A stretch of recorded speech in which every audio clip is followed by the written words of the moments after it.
नमस्कार मित्रों, मैं अंशुमान सिंह आपके अपने YouTube channel target with Rohan sir पर आपका फिर से एक बार हार्दिक स्वागत करता हूं।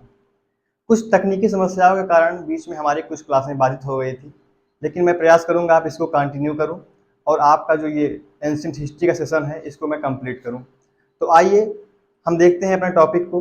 पिछले क्लासों में हमने मौर्य साम्राज्य को पढ़ लिया था और मौर्य साम्राज्य में मेनली मौर्यों के साम्राज्य विस्तार, मौर्य शासकों के बारे में और मौर्यों के केंद्रीय प्रशासन और कुछ प्रमुख अधिकारियों के बारे में हमने पढ़ लिया था। आइए आज हम देखते हैं मौर्य साम्राज्य का प्रांतीय प्रशासन। ओके, तो अब आप देखेंगे कि प्रांतीय प्रशासन में आप देखेंगे कि मौर्य साम्राज्य जो है वो 5 प्रांतों में बटा हुआ था। आपको याद होगा कि मौर्य साम्राज्य आपके अफगानिस्तान में हिंदकुश पर्वत से लेकर के आपके पश्चिम में अफगानिस्तान के हिंदकुश पर्वत से लेकर के पूरब में बंगाल की खाड़ी और उत्तर में जम्मू एंड कश्मीर से लेकर के दक्षिण में कर्नाटक के ब्रह्मगिरी तक आपका मौर्य साम्राज्य विस्तृत था। तो इस पूरे मौर्य साम्राज्य को हम 5 प्रांतों में बांटकर देख सकते हैं और इन्हीं प्रांतों का नाम या इनकी राजधानियां आपके एग्जाम में कभी कभी पूछ लेता है। तो आइए हम देखते हैं वो कौन से 5 प्रांत हैं जिसमें संपूर्ण मौर्य साम्राज्य को बांटा गया था। तो आप ये देखेंगे कि 5 प्रांत में पहला आपका उत्तरापथ है, दूसरा दक्षिणापथ, तीसरा अवंती राष्ट्र और चौथा प्राची या पूर्वी प्रदेश और 5वां जो आपका है कलिंग राज्य। ठीक है, तो इस प्रकार से 5 प्रांतों में आपके मौर्य साम्राज्य को बांटा गया था। यदि आप इसको मैप पर देखना चाहें तो देख लीजिएगा, एक छोटा सा मैं मैप बनाता हूं इस तरीके से। तो आप ये देखेंगे कि थोड़ा सा देखिएगा, आपका जो आपका कलिंग है, कलिंग उड़ीसा में आप देखेंगे यहाँ पर कलिंग है, ये कलिंग उड़ीसा में है। और थोड़ा और ऊपर आप आएंगे तो देखेंगे यहाँ पर आपका पाटलिपुत्र है, पाटलिपुत्र जो कि देखेंगे आप इसके पूर्वी प्रदेश की राजधानी क्या है, पाटलिपुत्र, जो कि कहाँ पर है, ये देखिए आदमी देखिए बिहार वाले इलाके में, ये देखिए ये यहाँ पे है। और उड़ीसा में आपका कलिंग प्रांत है या कलिंग राजधानी है, और सॉरी कलिंग प्रांत है, कलिंग की राजधानी क्या है, तोसली। ठीक है, तो दूसरा क्या है आपका कलिंग और आपका क्या हो गया उधर पाटलिपुत्र। और तक्षशिला आपका यहाँ पर है, देखेंगे तक्षशिला जो आपका उत्तरापथ है, उत्तरापथ की राजधानी क्या है, तक्षशिला। देखिए लिखा हुआ है उत्तरापथ की राजधानी तक्षशिला। तो उत्तरापथ ये है, उत्तर के जाने वाला रास्ता यहाँ पे है और इसकी राजधानी क्या है, तक्षशिला। ये तक्षशिला है। ठीक है, और आपने क्या देखा, दूसरा आपने दक्षिणापथ, दक्षिणापथ है दक्षिण की ओर जाने वाला जो रास्ता था मौर्य साम्राज्य में, उसकी राजधानी क्या थी, तो आप देखेंगे सुवर्णगिरी, ये यहाँ पे कर्नाटक में सुवर्णगिरी। ये देखिए सुवर्णगिरी आपका जो राजधानी ये कर्नाटक के प्रांत में स्थित है। आप देख लीजिए यहाँ पर पीछे के आप यस से इसको डिनोट कर सकते हैं, तक्षशिला को आप टी से कर सकते हैं, पी को पाटलिपुत्र, के को कलिंग। ठीक है, उसके बाद आपको बचा एक अवंती राष्ट्र। अवंती राष्ट्र आपका यहाँ पे था, आपने याद होगा आपको अवंती महाजनपद पढ़ाया गया था। तो अवंती महाजनपद जो है आधुनिक किस राज्य में स्थित है, आप कमेंट बॉक्स में इसका उत्तर दीजिएगा। तो आप ये देखेंगे कि अवंती की जो राजधानी है उज्जैनी, अवंती राष्ट्र की राजधानी उज्जैनी, यानी कि जो तीसरा प्रांत है ये अवंती, तीसरा प्रांत जो है अवंती राष्ट्र है, इसकी राजधानी क्या है, उज्जैनी। ठीक है, तो आप एक बार फिर से देखिएगा, तक्षशिला यहाँ पे है, उज्जैनी यहाँ पर है। ठीक है, आपके सुवर्णगिरी ये प्रांत है कर्नाटक में, आपके कलिंग में उड़ीसा वाला प्रांत है जिसकी राजधानी क्या देखेंगे आप, तोसली। ठीक है, और उसके बाद आपने पूर्वी प्रांत या प्राची प्रदेश के नाम से जाना जाता है, कुछ पुस्तकों में इसे मध्य प्रांत भी बोलते हैं लेकिन मेनली पूर्वी प्रदेश ही से बोलते हैं। तो जो पूर्वी प्रांत था उसकी राजधानी क्या थी, पाटलिपुत्र, बहुत ही इंपॉर्टेंट है। तो आप ये देखेंगे पाटलिपुत्र, तो आपको क्लियर हो गया होगा उज्जैनी। तो उत्तरापथ, पहला उत्तरापथ की राजधानी क्या है, तक्षशिला, यहाँ पर स्थित है। दूसरा दक्षिणापथ, इसकी राजधानी क्या है, सुवर्णगिरी, ये यहाँ पे है। ठीक है, तीसरा आपने देखा अवंती राष्ट्र, अवंती राष्ट्र की राजधानी क्या है, उज्जैनी, उज्जैनी कहाँ पर है, यहाँ पर। ठीक है, चौथा आप देखेंगे प्राची, पूर्वी प्रदेश, प्राची की राजधानी कहाँ है, तो आप देखेंगे पूर्वी प्रदेश की राजधानी पाटलिपुत्र में है और पाटलिपुत्र आपके यहाँ पर है, लगभग आधुनिक बिहार वाले इलाके में। उसके बाद आप देखेंगे जो आपका 5वां प्रांत है ये कलिंग के रूप में है, इसकी राजधानी तोसली है और कलिंग कहाँ पर है, यहाँ पर। तो इस प्रकार से आप मौर्य साम्राज्य को कुल 5 प्रांतों में बांट करके देख सकते हैं। तो ये 5 प्रांत रहे मौर्य साम्राज्य के। ठीक है, तो अब आइए हम देखते हैं इन प्रांतों में कैसे किस प्रकार से प्रशासन किया जाता था इन प्रांतों में। तो आप पिछली कक्षाओं में पढ़ चुके होंगे कि जो प्रांत का जो मुखिया होता था, प्रांत का मुखिया होता था, आप बताइए कौन होता था, प्रांत का मुखिया कौन होता था। तो तो आप ये देखेंगे कि प्रांतों का मुखिया आर्यपुत्र या कुमार के रूप में हम जानते थे। जो राजा का पुत्र होता था, कुमार या राजकुमार, उसी को प्रांतों का मुखिया बनाते थे। तो जो प्रांतों का प्रमुख है वो कौन है? कुमार या आर्यपुत्र। आपने पिछली कक्षाओं में पढ़ा है, इसको नहीं पढ़ा है तो आप पिछली कक्षा को देखिए जाकर के क्लास को, उसके बाद फिर इस क्लास को देखिए, तब आपको चीजें समझ में आएंगी। ठीक है, तो आपने क्या देखा कि संपूर्ण मौर्य साम्राज्य को 5 प्रांतों में बांटा गया और 5 प्रांतों की राजधानी मैंने आपको दिखाया और मैप पर उनकी एक्चुअल सिचुएशन भी दिखाया कि वो कहां पर स्थित हैं। ओके, आइए अब नीचे आते हैं। नगर प्रशासन। तो मौर्यों का नगर प्रशासन कैसा था, इसके बारे में हम लोग अध्ययन करेंगे। एक बहुत बेहतरीन ढंग का नगर प्रशासन मौर्य साम्राज्य के अंतर्गत देखने को मिलता है। तो आप ये देखेंगे कि नगर प्रशासन में आप देखेंगे इसकी जानकारी कहाँ मिलती है पहली बार? तो मेगास्थनीज की इंडिका। मेगास्थनीज आपने देखा था, मेगास्थनीज को मौर्य साम्राज्य में एक राजदूत के रूप में। उनकी एक पुस्तक इंडिका है, इसमें पहली बार मौर्यों के नगर प्रशासन की जानकारी मिलती है। किसकी जानकारी मिलती है? मौर्यों की नगर प्रशासन की पहली जानकारी मेगास्थनीज की इंडिका में मिलती है। ओके, आप थोड़ा और आगे बढ़ेंगे तो देखेंगे नगर का प्रमुख। तो इस नगर का प्रमुख क्या कहलाता था? तो आप ये देखेंगे एस्टिनोमोई। बहुत इंपॉर्टेंट है, बहुत इंपॉर्टेंट है। एस्टिनोमोई जो होता था वो मौर्यों में नगर प्रशासन का प्रमुख होता था। नगर प्रशासन का प्रमुख कौन होता था? एस्टिनोमोई। बहुत बार एग्जाम में क्वेश्चन पूछा गया है और आपसे कभी कभी आपको फंसाने के लिए एग्रोनोमोई दे देता है, एग्रोनोमोई। लेकिन जो एग्रोनोमोई है आप नोट कर लीजिए, वो सड़क विभाग का अध्यक्ष होता है। ये ठीक है, तो एग्रोनोमोई सड़क विभाग का अध्यक्ष होता है, जबकि जो एस्टिनोमोई है ये नगर प्रशासन का प्रमुख या अध्यक्ष होता है मौर्य साम्राज्य के अंतर्गत। अगला आप देखेंगे कि 30 सदस्यों वाली 6 समितियों में विभाजित, यानी कि जो पूरा नगर प्रशासन है ना मौर्यों का, ये 6, ये देखेंगे 6 समितियों में विभाजित था। इसमें कुल कितने सदस्य थे? 30। कितने सदस्य थे? 30 सदस्यों वाली 6 समितियों में पूर्ण रूप से नगर प्रशासन को विभाजित किया गया था। तो आप ये देखेंगे कि एक एक समिति में 5-5 लोग होंगे, तब टोटल 30 सदस्यों में 6 समितियां बनेंगी। आप देखिएगा 6 समितियां बोला गुणे 5 सदस्य बराबर कितना हो जाएगा? 5 × 30। तो क्या देखा आपने कि 30 सदस्य 6 समितियां, यानी कि एक समिति में 5-5 लोग होंगे। तो इस प्रकार से 6 समितियों के द्वारा संपूर्ण नगर का प्रशासन चलाया जाता था मौर्य साम्राज्य में। तो आइए अब हम देखते हैं कि इन समितियों का क्या कार्य था। इन समितियों का क्या कार्य था? तो आप ये देखेंगे कि प्रथम समिति, जो प्रथम समिति थी, इसका कार्य क्या था? आप देखेंगे तो इसका कार्य उद्योग और शिल्पों का निरीक्षण, जो उद्योग धंधे स्थापित किए गए हैं, जो शिल्पकारी के कार्य हो रहे हैं, उनका निरीक्षण करना प्रथम समिति का काम था। यह मौर्य साम्राज्य के प्रांतीय प्रशासन में जो नगर प्रशासन है उसमें पहले समिति का काम क्या था? उद्योग और शिल्पों का निरीक्षण करना। आपसे सीधा सीधा क्वेश्चन पूछा जाता है पहली समिति का क्या कार्य था?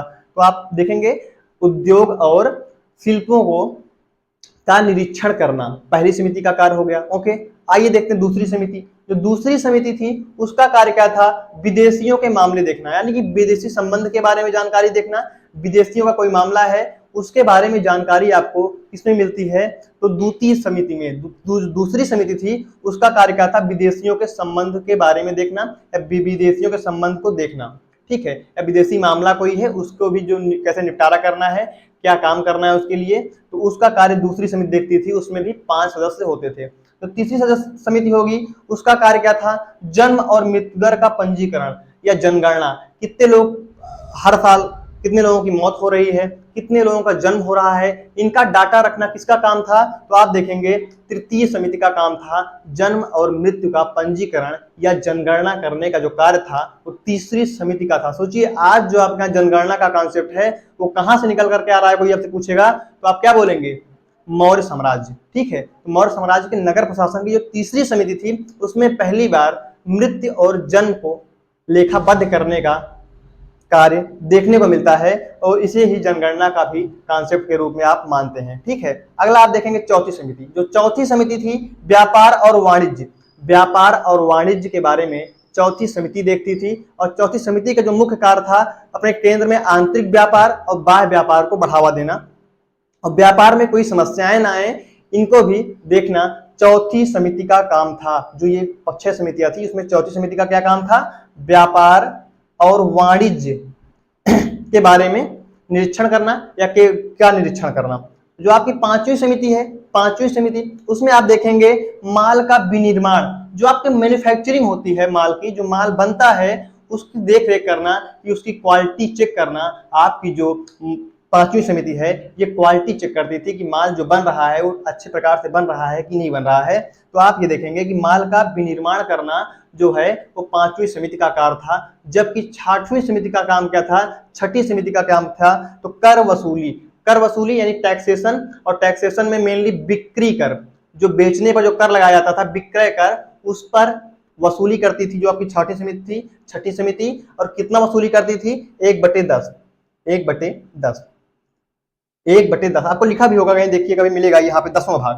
तो 10वां भाग जो है उसको कौन लेती थी आप देखेंगे, तो आपकी जो छठी समिति थी वो 10वें भाग कर के रूप में लेती थी, विक्रय कर के रूप में। तो ये 6 समितियां हुई जो नगर प्रशासन में, और 6 समितियों के अलग अलग कार्य हुए। तो फिर से एक बार, पहली समिति का काम क्या है, उद्योग और शिल्पों का निरीक्षण। दूसरी समिति का कार्य क्या है, विदेशियों के मामले देखना। तीसरी समिति का कार्य क्या है आप देखेंगे, जन्म और मृत्यु दर का पंजीकरण या जनगणना। चौथी समिति का कार्य क्या है, व्यापार और वाणिज्य की देखरेख करना, निरीक्षण करना। पांचवी समिति का कार्य क्या है, माल के विनिर्माण या मैन्युफैक्चरिंग को देखना, क्वालिटी चेक करना। अगला आप देखेंगे जो छठी समिति है इसका कार्य क्या है, कर वसूली करना। और किस पर कर, विक्रय कर, मेनली किस पे कर है आपका, विक्रय कर वसूली करना। और कितना, 1/10 या 10वां भाग आप देखेंगे विक्रय कर के रूप में लिया जाता था। तो इस प्रकार से नगर में जो 6 समितियां हैं ये 6 कार्य करती थी। ठीक है, कितना बेहतरीन इनकी प्रशासन व्यवस्था है आप देख रहे हैं। अब आइए आप आगे देखिएगा, गुप्तचर व्यवस्था। गुप्तचर व्यवस्था का भी पहला कॉन्सेप्ट कहाँ मिल रहा है आपको भारत में, तो आप देखेंगे मौर्यों के शासन प्रणाली में पहली बार गुप्तचर व्यवस्था का कॉन्सेप्ट मिल रहा है। और गुप्तचर का जो प्रमुख होता था गुप्तचर विभाग का, उसे क्या बोलते थे, महामात्य सर्प। देखिए लिखा हुआ है महामात्य सर्प। महामात्य सर्प नामक अधिकारी जो होता था वो गुप्तचर व्यवस्था का प्रमुख होता था। ठीक है, और जो 2 प्रकार के गुप्तचर का कॉन्सेप्ट आपके मौर्य साम्राज्य में मिलता है, बहुत ही इंपॉर्टेंट है, बहुत इंपॉर्टेंट है मित्रों, इसको देखिएगा, संस्था और संचारा। संस्था और संचारा 2 प्रकार के गुप्तचर व्यवस्था है। जो संस्था है ये एक स्थान पर रुक करके गुप्तचरी का कार्य करते थे, साम्राज्य के गुप्त सूचनाओं को राजा तक पहुंचाते थे एक स्थान पर ठहर करके। जबकि जो आपका संचारा है वो देखेंगे वो भ्रमणशील होते थे, वो पूरे साम्राज्य में टहलते रहते थे, और जो भी सूचनाएं होती थी उस सूचना को कलेक्ट करके राजा तक पहुंचाते थे। तो 2 कॉन्सेप्ट, एक आपका संस्था, एक आपका संस्था, और दूसरा आपका संचारा। ठीक है, देख लीजिए संचारा, संचारा, संचारा। ठीक है, तो संचारा ये भ्रमणशील होते थे, पूरे साम्राज्य में टहलते रहते थे, और ये लोग एक जगह रुक करके वहां से गुप्तचरी का कार्य करते थे, जिससे कि साम्राज्य में कोई आंतरिक विद्रोह ना हो। ये एक दूरदर्शी नीति है मौर्य साम्राज्य के शासकों की। ठीक है, तो आपने देखा गुप्तचर व्यवस्था प्रमुख कौन है, महामात्य सर्प। ओके, आप आगे बढ़िएगा, आप देखेंगे राजस्व प्रशासन। राजस्व प्रशासन में आप देखेंगे कि आय का प्रमुख स्रोत भू राजस्व। तो भूमि पर जो राजस्व लगाते थे, जो भूमि का पर कर लगाते थे, यही आप देखेंगे मौर्य साम्राज्य के आय का प्रमुख स्रोत था भू राजस्व। ठीक है, ये तो आपको पता ही होगा। फिर आप आगे बढ़ेंगे, भूमि, जो भूमि होती थी उसमें आप देखेंगे 3 प्रकार की भूमियों को बांटा गया था, और 3 प्रकार की भूमि से मेनली भू राजस्व कर लिया जाता था। जैसे आपने देखा कि पहली जो भूमि है आपकी, पहली भूमि क्या है, सीता भूमि, सीता। ठीक है, तो सीता क्या है, सरकारी भूमि से कर।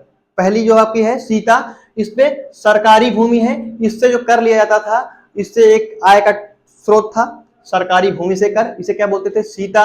दूसरा आप देखेंगे भाग, निजी भूमि से कर, जो निजी भूमि से कर लिया जाता था उसे भाग बोलते थे। जबकि अदेय मात्रक, अदेय मात्रक, अदेय मात्रक जो आपका था, अदेय मात्रक बिना वर्षा के खेती, यानी कि यहाँ पर कृत्रिम संसाधनों के द्वारा खेती की जाती थी। बिना वर्षा मतलब कृत्रिम संसाधन, और इसके एवज में इनको कुछ टैक्स देना पड़ता था सरकार को। तो आप ये देखेंगे कि 3 प्रमुख भू राजस्व के स्रोत थे मौर्य साम्राज्य के अंतर्गत। आपसे क्या पूछेंगे, ये दे देंगे सीता, भाग, अदेय मात्रक, और ये आपका विषय पूछ लेंगे। तो जैसे सीता सरकारी भूमि से कर को सीता बोलते थे, निजी भूमि से कर को भाग बोलते थे, और अदेय मात्रक को बिना वर्षा के खेती की गई भूमि या कृत्रिम संसाधनों द्वारा खेती की जाने वाली भूमि को क्या बोलते थे, अदेव मात्रक बहुत ही इंपॉर्टेंट है मित्रों, बहुत इंपॉर्टेंट है, इसको आप लोग जरूर याद रखिएगा अदेव मात्रक को। अब आगे बढ़ेंगे, भूमि कर। भूमि कर कितना लिया जाता था, तो आप ये देखेंगे कि आपको दो प्रकार के भूमि कर का साक्ष्य मिल रहा है आपके मौर्य साम्राज्य में। एक तो आपने कौटिल्य को पढ़ा होगा, कौटिल्य का अर्थशास्त्र, वो भी मौर्य साम्राज्य में था रहा, और आपका मेगास्थनीज जो है उसकी इंडिका जो है वो भी मौर्य साम्राज्य के बारे में जानकारी की एक प्रमुख स्रोत है।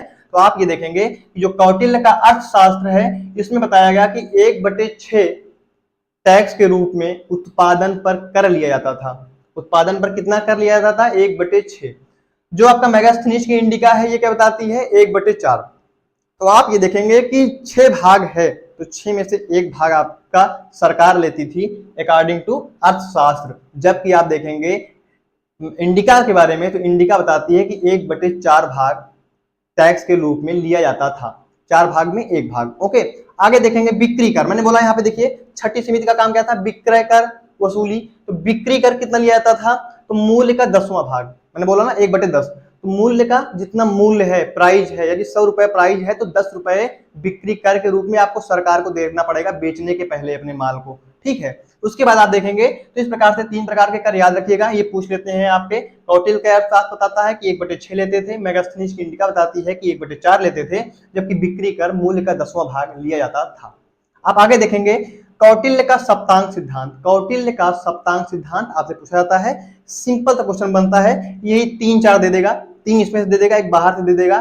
कौन से कौटिल्य के सप्तांग सिद्धांत के अंग नहीं है, तो जो कौटिल्य है वो राज्य के लिए 7 अंग का कॉन्सेप्ट देता है, बोलता है कि राज्य में 7 अंग होने चाहिए और उन्हीं अंग को सप्तांग सिद्धांत बोला गया है। तो कौटिल्य ने राज्य के संबंध में 7 तत्वों को दिया है, 7 सिद्धांतों को दिया है कि इन 7 तत्वों से मिलकर के कोई राज्य बनता है। तो वो तत्व कौन कौन से हैं, तो आप आकर देखिए यहाँ पे।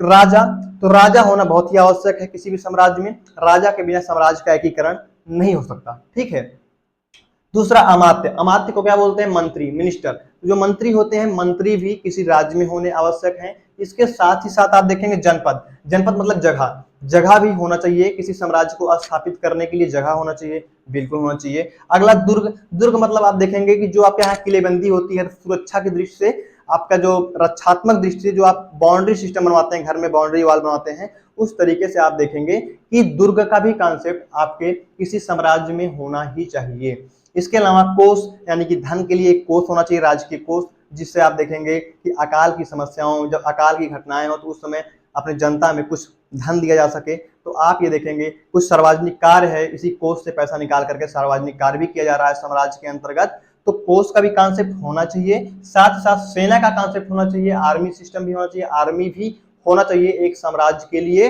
और मित्र, मित्र मतलब मित्र तो जानते ही हैं, तो आप ये देखेंगे कि मित्र का भी कॉन्सेप्ट एक राज्य को चलाने के लिए होना चाहिए, जो कि आपको विषम परिस्थितियों में आपका साथ दे। तो कौटिल्य 7 अंग मानते हैं मित्रों, इसको जरूर याद कर लीजिएगा, बहुत ही इंपॉर्टेंट है। तो कौटिल्य के सप्तांग सिद्धांत में पहले नंबर पे राजा आता है, फिर अमात्य, फिर जनपद, फिर दुर्ग, फिर कोष, फिर सेना, फिर मित्र। इस प्रकार से 7 सिद्धांत देते हैं कौटिल्य और बोलते हैं कि इन 7 सिद्धांतों के हिसाब से आपका साम्राज्य चलता है, इन 7 तत्वों के मेल से आपका राज्य बनता है। तो इस प्रकार से आपका जो संपूर्ण प्रांतीय प्रशासन के अंतर्गत जो जितनी भी मुख्य बातें थी, आपको एक ही क्लास में यहाँ पर कंसाइज करके मैं ले आया हूँ। तो इसको आप लोग 1-2 बार पढ़िएगा और आपको चीजें याद हो जाएंगी। और यहाँ से क्वेश्चन आप देखेंगे यूपीपीसीएस में बहुत ज्यादा पूछा जाता है, और यूपीपीसीएस के साथ साथ आप देखेंगे एसएससी में भी आपके यहाँ से क्वेश्चन देखने को मिलते हैं, एसएससी जीडी में भी कुछ क्वेश्चन देखने को मिलते हैं, जैसे टैक्स पूछ लेगा यहाँ पे। तो ये आपके जो क्लासें हैं बहुत ही इंपॉर्टेंट है, इसका आप स्क्रीनशॉट ले सकते हैं और इसको आप पढ़ सकते हैं। मित्रों, इस चैनल को ज्यादा से ज्यादा शेयर करें, सब्सक्राइब करें और लाइक करें, और कमेंट के माध्यम से आप बताएं कि आपके लिए मैं और क्या अच्छा कर सकता हूं। तो धन्यवाद मित्रों।